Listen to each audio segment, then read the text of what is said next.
Tata Motors delivered an operationally strong set of results. However, when you look at the bottom line reflects a loss of almost 7,605 crore. Now, this particular loss is due to the fact that the company has gone ahead and recognized an exceptional charge of 14,900 crore that was done under the JLR reimagined strategy. When you're talking about some of the key metrics that we are analyzing Tata Motors on, remember one of the most important things was the fact that the company had taken an enabling resolution for fundraising activity.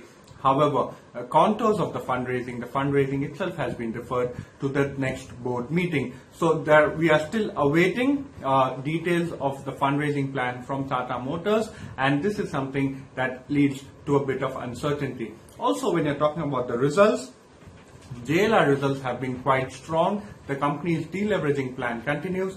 However, the management said that there are certain issues, especially due to localized lockdowns. Number one, they said that the first quarter of FY22 would be impacted both in terms of demand as well as supply. The management very clearly stated that it appears as though the semiconductor shortage issue as well as inflation in terms of commodity price hikes is something that they are feeling. Now, also what the company said is that going forward, in fact, they are actually expecting strong demand revival, especially in the JLR model.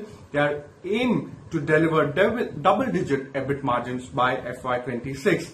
JLR is in fact targeting an EBIT margin of at least 4% with a reimagined strategy being launched. Now, going forward, exactly when you're talking about what the company is saying and what is it that the brokerages are saying in terms of the results, CLSA maintains a buy stance on the company. They have upgraded the target to 450 rupees a share from 425 rupees a share. The free cash flow generation at JLR, according to CLSA, as well as JLR as well as India, is something that continues to surprise quite positively.